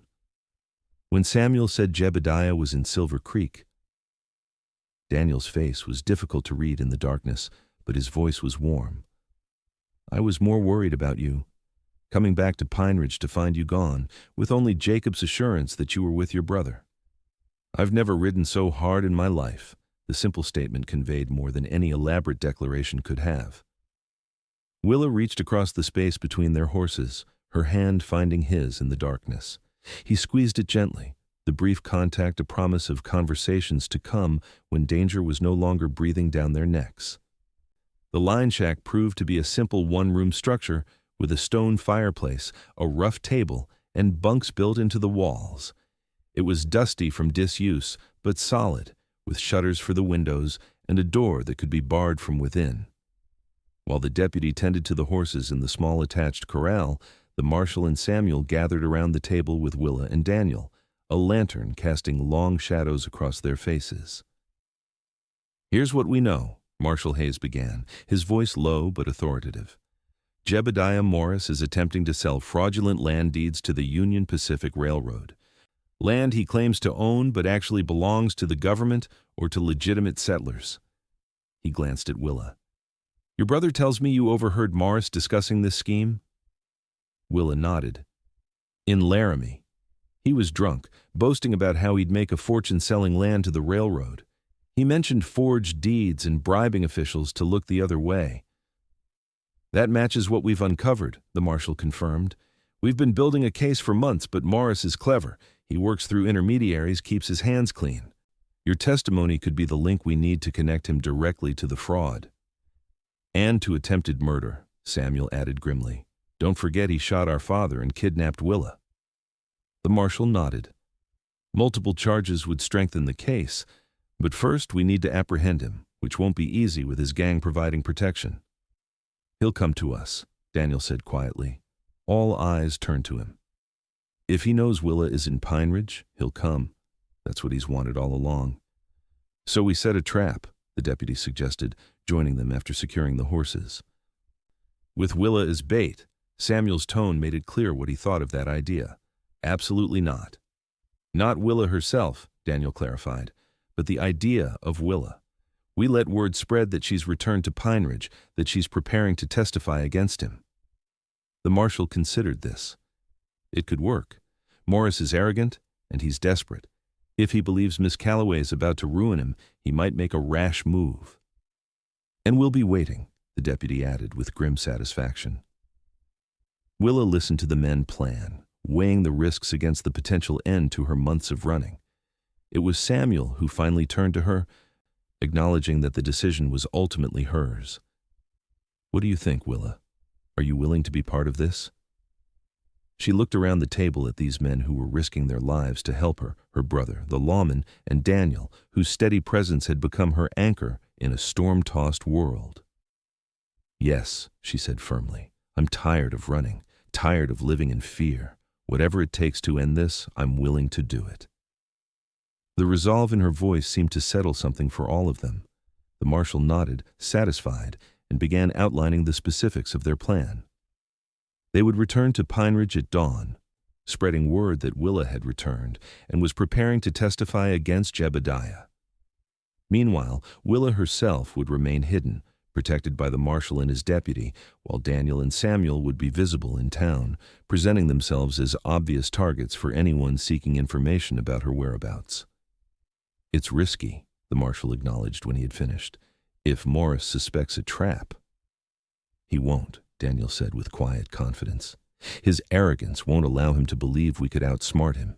He'll come to Pineridge expecting to find a frightened woman, not a federal marshal and a trap." As the others continued to refine the details, Willa found herself watching Daniel. There was something different about him now, a hardness that hadn't been there before, a determination that transformed his usually gentle demeanor into something formidable. When the planning finally concluded, and the others settled down to rest before their dawn departure, Willa followed Daniel outside. He stood leaning against the corral fence, looking up at the stars that glittered in the clear mountain sky. "You've changed," she said softly, coming to stand beside him. He glanced at her, a small smile touching his lips. "Have I? You seem harder, more determined." Daniel was silent for a moment, considering her observation. "When I returned to Pineridge and found you gone," he finally said, "I thought I'd lost you, that Jebediah had found you after all." He turned to face her fully, his eyes intense in the moonlight. "And I realized then that I couldn't bear the thought of losing you. Not after Elizabeth. Not after finally finding someone who made me want to live again, not just survive." The raw honesty of his words stole Willa's breath. She had suspected his feelings mirrored her own, but to hear them spoken aloud with such certainty was overwhelming. "Daniel," she began, but he shook his head, needing to finish. "I know this isn't the time or place for such declarations. We're in danger, planning a confrontation that could end badly for any of us. But if something happens tomorrow, I didn't want to regret not having told you how I feel." Willa reached out, her hand finding his against the rough wood of the fence. "I feel the same," she said simply. "You helped me when I was broken, Daniel, not just by protecting me from Jebediah, but by showing me that not all men are like him, that I could trust again, care again." Daniel's hand turned to clasp hers, their fingers intertwining. "When this is over," he said, "when Jebediah is behind bars and you're truly free, what then?" It was the question Willa had been avoiding, even in the privacy of her own thoughts. Would she return to Colorado with Samuel, to the family ranch and the life she had left behind, or would she stay in Pineridge, in the new life she had begun to build there? "I don't know," she admitted. "Part of me longs to see my father again, to be sure he's truly recovered, but Pineridge has become home in ways I never expected." "And the people there?" Daniel asked, his voice carefully neutral despite the intensity of his gaze. Willa smiled, recognizing the real question beneath his words. "Some of the people there have become very important to me. One in particular." Relief and something warmer washed over Daniel's face. He raised their joined hands, pressing a gentle kiss to her knuckles. "Then we have something to fight for tomorrow. A future worth winning." The promise in those words carried Willa through the night, through the tense journey back to Pineridge at dawn, and through the nerve-wracking wait that followed as their trap was set and baited. Word spread quickly through the small town that Willa Calloway had returned and was preparing to testify against Jebediah Morris in a case of land fraud and attempted murder. Daniel and Samuel made themselves visible, spending time at the Silver Buckle where they could be observed discussing plans for Willa's safety, loudly enough to be overheard. Meanwhile, Willa herself remained hidden in Daniel's cabin, guarded by the marshal's deputy, while Hayes coordinated with the few trustworthy men in town, Jacob from the saloon, Dr. Pearson, and the blacksmith Hank, all of whom had come to consider Willa one of their own. The day passed with excruciating slowness, each hour increasing the tension as they waited for Jebediah to take the bait. By evening, with no sign of him or his men, doubt began to creep in. "Maybe he didn't hear," the deputy suggested as he and Willa shared a simple meal in the cabin. "Or maybe he's smarter than we gave him credit for." Willa shook her head. "He heard, and his pride won't let him ignore the threat I pose. He'll come." As if summoned by her certainty, a commotion erupted in the distant shouts, the sound of running feet, and then 3 sharp whistle blasts, the signal they had arranged to indicate Jebediah's arrival. The deputy was on his feet instantly, revolver drawn. "Stay here," he instructed Willa. "Bar the door behind me. Don't open it for anyone but the marshal or your brother." After he left, Willa secured the door as directed. Her hands trembled as she loaded the Derringer, the small gun a meager defense if things went wrong. Through the cabin's shuttered windows, she could hear more shouting than the unmistakable sound of gunfire. The plan had been for Daniel and Samuel to lead Jebediah into a trap at the saloon, where the marshal and several deputized townsmen would be waiting. But plans rarely survived contact with the enemy, as her father used to say. Minutes stretched like hours as Willa waited, straining to interpret the distant sounds of conflict. More gunfire, closer now. A woman's scream, probably Mrs. Finley, whose boarding house was near the saloon.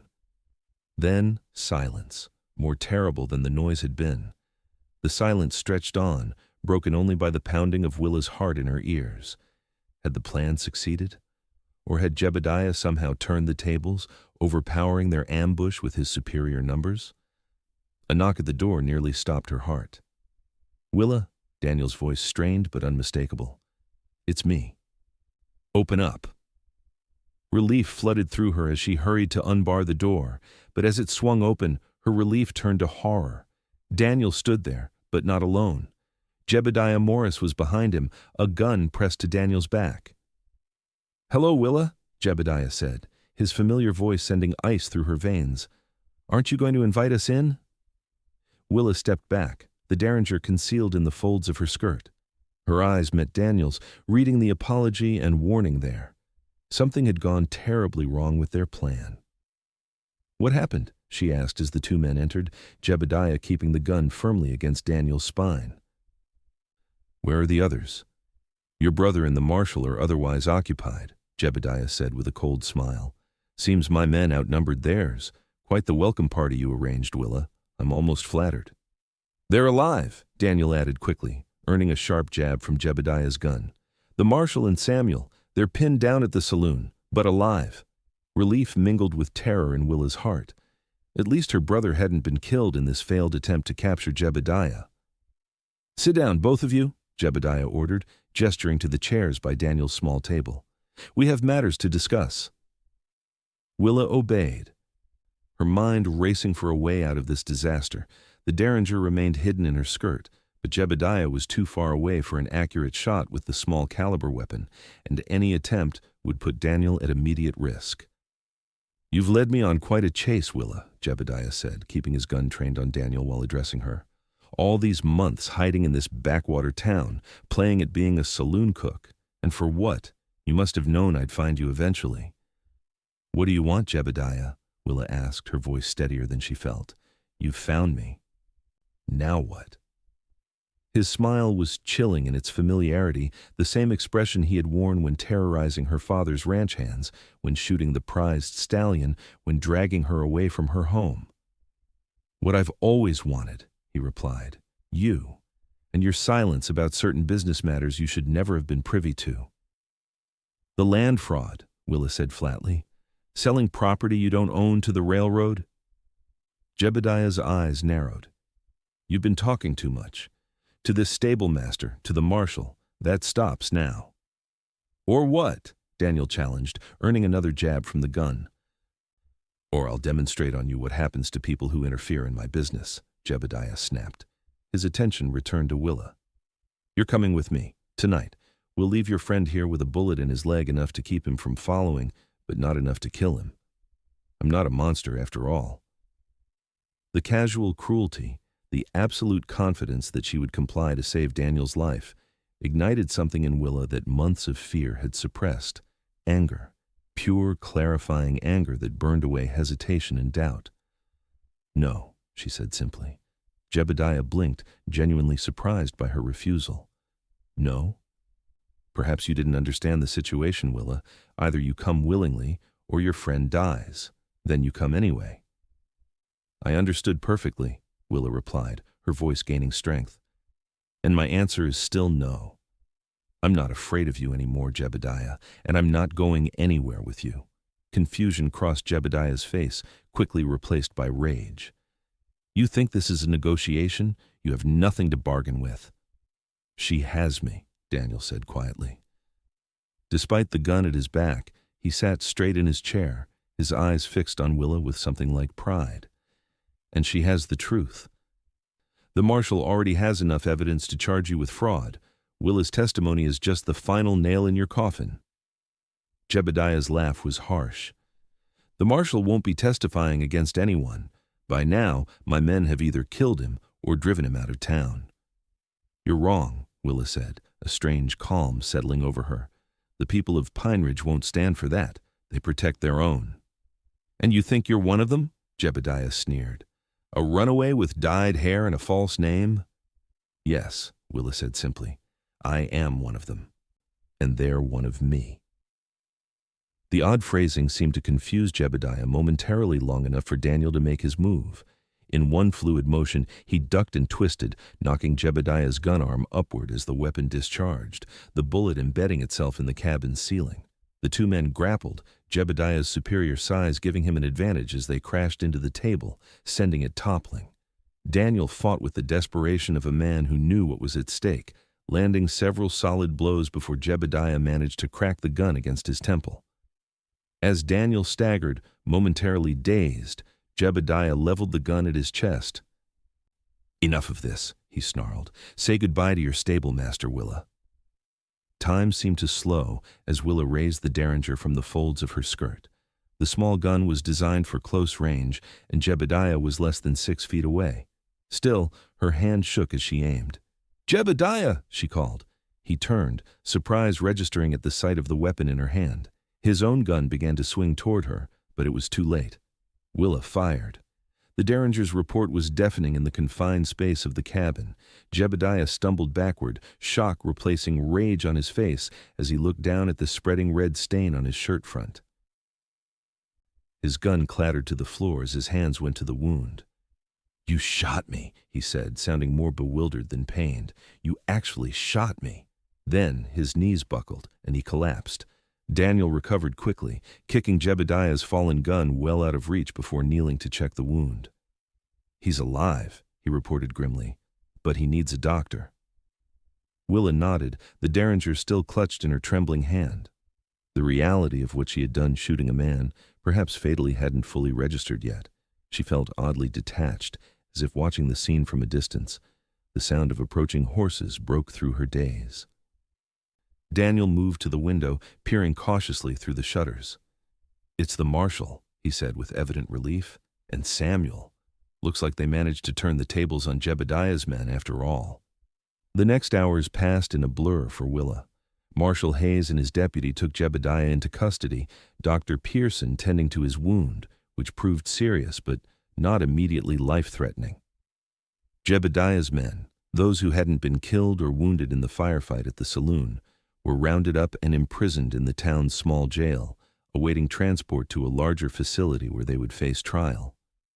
Through it all, Daniel remained at Willa's side, a steady presence as she gave her statement to the marshal, as she reunited properly with her brother, as she finally allowed the emotional impact of the day's events to break through her shock.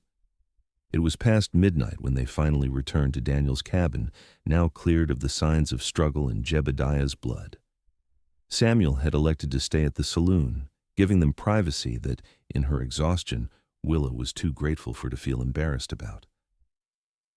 "Are you all right?" Daniel asked as they sat before the small fire he had built to ward off the spring night's chill.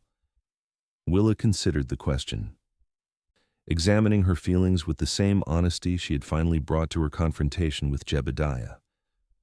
"I don't know," she admitted. "I shot a man today. I might have killed him if the bullet had been a few inches to the left." "You saved my life," Daniel corrected gently, "and possibly your own. Jebediah wasn't going to let either of us walk away unharmed." "I know that. Logically, I know that. But still." She stared into the flames, searching for words to express the tumult within her. "For so long, he was this overwhelming force in my life, first as someone I thought I loved, then as the monster who destroyed my family, then as the shadow always at my heels. And now he's just a man," Daniel finished for her, "a wounded, ordinary man who will face justice for his crimes." Willa nodded slowly. "Yes, that's it exactly. He's not all-powerful. He's not unstoppable. He's just a man who made terrible choices and will pay for them." The realization brought with it a profound sense of release. The specter that had haunted her for months was diminished, reduced to human scale and human frailties. "What happens now?" Daniel asked, echoing the question he had posed at the line shack, but with a different weight behind it now.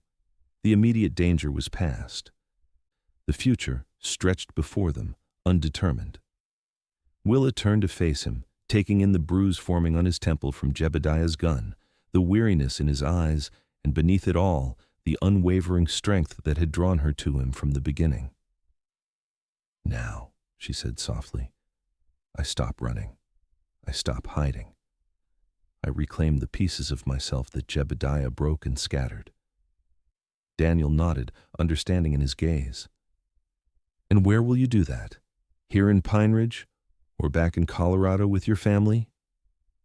It was the question that had lingered unspoken between them, even as they planned their trap for Jebediah, even as they fought for their lives. Where did Willa belong now that she was free to choose?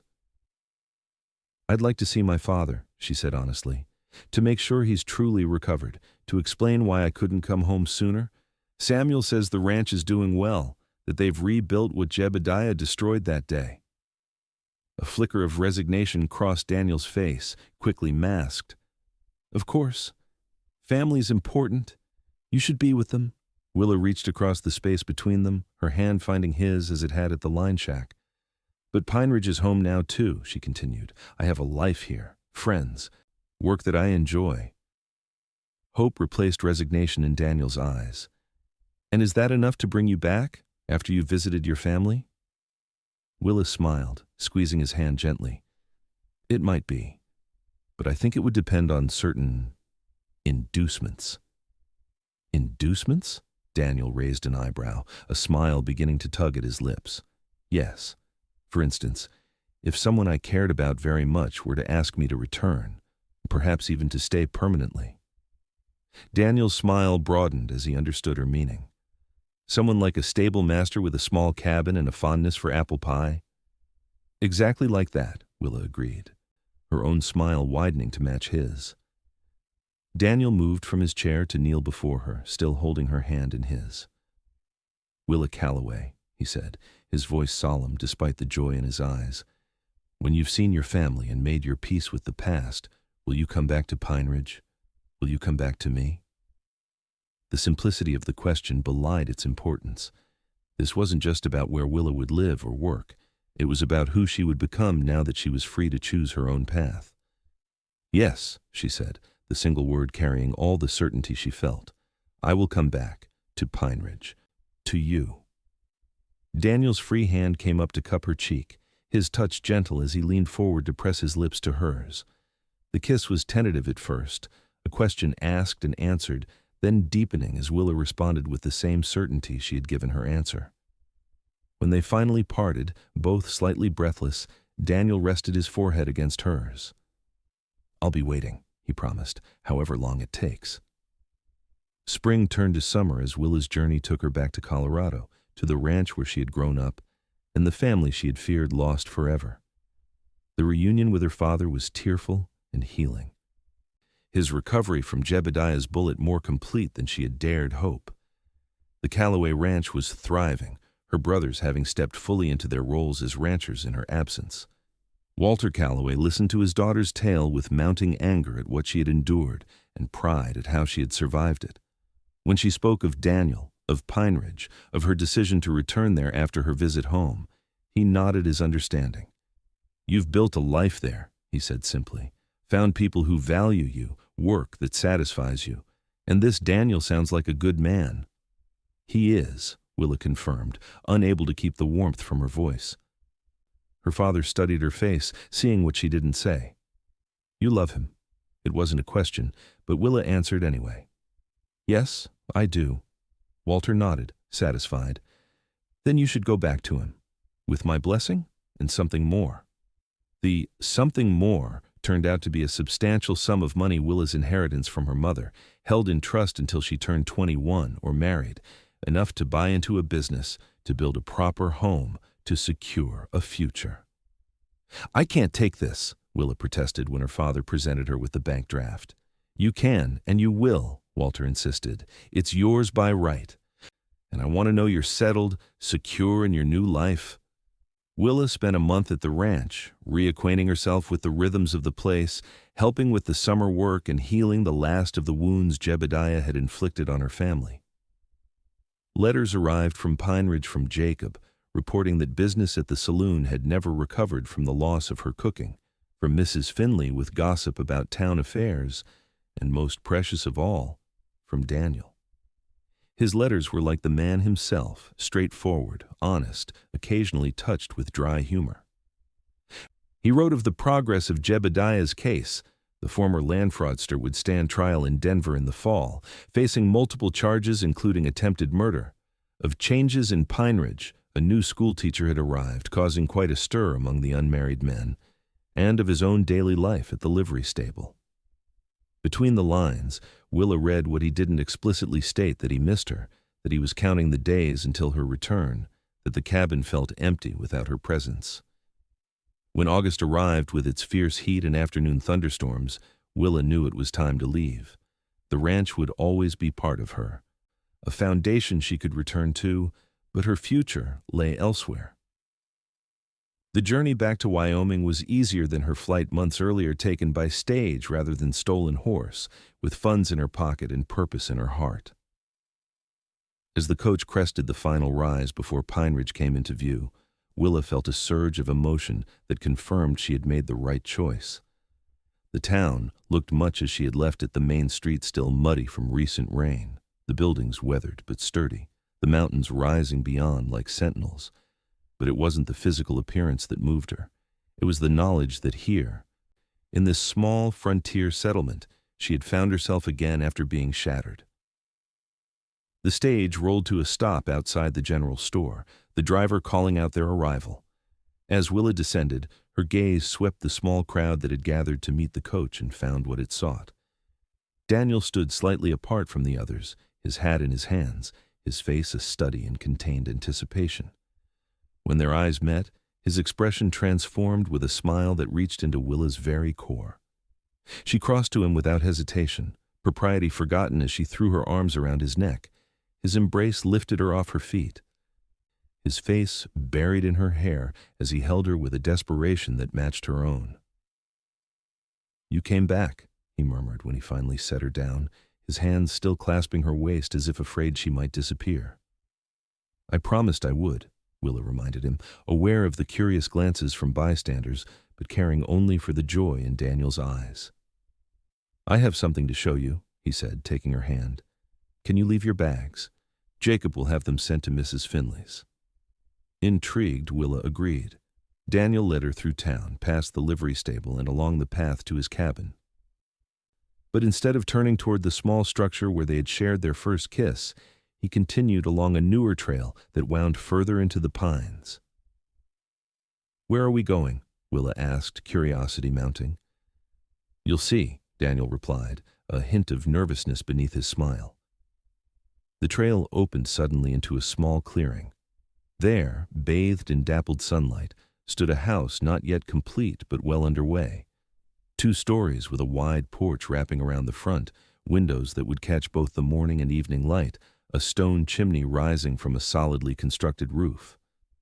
Willa stopped, stunned by the sight. "Daniel? What is this?" He turned to face her, his expression a mixture of pride and uncertainty. "It's for you. For us, if you want it to be. I started building it the day after you left for Colorado." Emotion welled in Willa's throat as she took in the significance of what she was seeing. This wasn't just a house, it was a declaration, a promise made tangible in wood and stone. "It's beautiful," she managed to say, her voice thick with unshed tears. "But how? When did you find the time?" "I had help," Daniel admitted. "Jacob, Hank the blacksmith, even Doc Pearson came out to lend a hand when he could. Mrs. Finley supervised. Of course, said a man alone couldn't be trusted to design a proper kitchen." The thought of these people, her people working together to create this home for her return, moved Willa beyond words. She walked toward the structure, noting the care evident in every detail. The porch railings were sanded smooth, the windows perfectly aligned, the door frames sturdy and true. "There's more," Daniel said, following her up the steps to the porch. "The Silver Buckle needs a new manager. Jacob's getting too old for the day-to-day running of the place. He asked if you might be interested." Willa turned to him in surprise. "Me? Manage the saloon?" Daniel nodded. "He says no one knows the business better, especially the kitchen side of things. And the customers have been complaining about the food since you left." The offer was unexpected, but not unwelcome. Willa had enjoyed her work at the Silver Buckle, had found satisfaction in creating a place where people could gather for good food and company. "I'd have to think about it," she said slowly. "It's a big responsibility." "Of course," Daniel agreed. "There's no rush. Jacob just wanted me to mention it when you arrived." Willa moved to the edge of the porch, looking out at the clearing where this new house, their house, stood. Beyond the trees, she could just make out the rooftops of Pineridge, close enough to be part of the town, but set apart enough for privacy. It was perfect. "When will it be finished?" she asked. "A few more weeks. The interior needs work flooring, plastering, painting, but the structure is sound and the roof won't leak. Willa turned back to him, taking in the hope and love in his eyes. And when it's finished, Daniel took a deep breath, then reached into his pocket and withdrew a small object. A ring, a simple gold band with a small diamond that caught the sunlight filtering through the trees. "When it's finished," he said, his voice steady despite the emotion in his eyes, "I hoped you might consider making it truly a home. With me. As my wife." The proposal, though expected after everything that had passed between them, still took Willa's breath away. She looked from the ring to Daniel's face, seeing there all the security and love she had once thought forever beyond her reach. "Yes," she said simply. "Yes, I will marry you, Daniel Irwin." His smile was radiant as he slipped the ring onto her finger. It fit perfectly, as if always meant to be there. When he kissed her, Willa felt the last pieces of her broken self finally, completely mend. The wedding took place in October, when the aspen trees had turned to gold and the first hint of a winter crispness touched the air. The entire town of Pineridge turned out for the occasion, the ceremony held in the newly completed house that Daniel and Willa would share as husband and wife. Walter Calloway traveled from Colorado to give his daughter away, his gruff exterior softening at the sight of her happiness. Samuel and his brothers came too, bringing wedding gifts and stories from home, building bridges between Willa's past and future. As Willa stood beside Daniel before the minister, exchanging vows that would bind them together, she marveled at the journey that had brought her to this moment. From the terrified young woman fleeing a monster to the confident bride creating a new life with the man she loved, the transformation seemed almost miraculous. Yet it wasn't a miracle, she knew. It was the result of courage, hers and Daniel's. The courage to trust again after betrayal, to love again after loss, to build something new from the broken pieces of what came before. When the minister pronounced them husband and wife, and Daniel's lips met hers in their first kiss. As a married couple, Willa felt a perfect certainty that had eluded her for so long. This was where she belonged. This was home. The celebration afterward filled their new house with laughter and music, with the warmth of friendship and family. Jacob, proud as a father, announced officially that Willa would be taking over management of the Silver Buckle, with Daniel maintaining ownership of the livery stable. Together, they would be fixtures of Pineridge's business community, as well as its heart. As evening fell and the last guests departed, Willa stood on the porch of her new home, watching the first stars appear above the mountains. Daniel joined her, his arms slipping around her waist as they gazed at the view together. "Happy?" he asked softly. Willa leaned her head against his shoulder, the simple gold band on her finger catching the last light of day. "Completely," she answered. "Are you?" "More than I ever thought possible again," he admitted. "After Elizabeth, I believed that part of my life was over, that I would live out my days alone, content enough but never truly happy." He turned to face her, his hands framing her face with infinite tenderness. "You changed that, Willa. You showed me that the heart can heal, that love can return even after the darkest loss." Tears pricked at Willa's eyes, not of sadness, but of overwhelming joy. "And you showed me that broken things can be made whole again, that what Jebediah shattered could be rebuilt, stronger than before." Their kiss sealed these truths, a promise renewed with the setting of the sun and the rising of the stars. As Daniel led her inside, closing the door on the world beyond their sanctuary, Willa knew with absolute certainty that the journey from brokenness to wholeness was complete. In the years that followed, that certainty never wavered. The Silver Buckle flourished under Willa's management, becoming known throughout the territory for its excellent food and welcoming atmosphere. Daniel's livery stable expanded as Pineridge grew, the railroad eventually reaching the once isolated town and bringing new prosperity. They welcomed their first child, a daughter they named Elizabeth, honoring the woman whose memory had shaped Daniel's journey to Willa in the summer of 1878. A son followed 2 years later, named Walter after Willa's father. Their home, built with such care and hope, filled with the sounds of family life, of laughter and occasional tears, of stories told and dreams shared. Jebediah Morris received a 20-year sentence for his crimes, his land fraud scheme exposed, and his reputation destroyed. The news reached Pineridge through Marshal Hayes, who made a point of stopping in town whenever his duties brought him to the area. The knowledge that justice had been served allowed Willa to finally close that chapter of her life completely.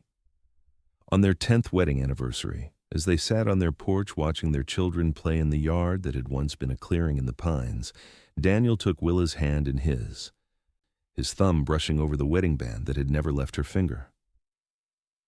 "Do you ever think about how we found each other?" he asked. "All the circumstances that had to align your escape from Jebediah, my being in Pineridge, Jacob needing a cook at exactly that moment?" Willa smiled, understanding what he was really asking. "I think some people are meant to find each other," she said softly, "no matter what breaks them apart first." Daniel nodded, satisfaction in his eyes as he turned his gaze back to their children. "From broken pieces to this," he mused. "Who would have thought it possible?" "I would," Willa said with quiet certainty. "Now." Their hands remained clasped as the sun set behind the mountains, painting the sky in colors as vivid as their shared journey from darkness to light, from brokenness to wholeness, from solitary pain to the rich complexity of love. And in that moment, as in all the moments that had preceded it and all those yet to come, Willa knew that the life they had built together was stronger for having been assembled from broken pieces, a mosaic more beautiful than any unmarred surface could ever be.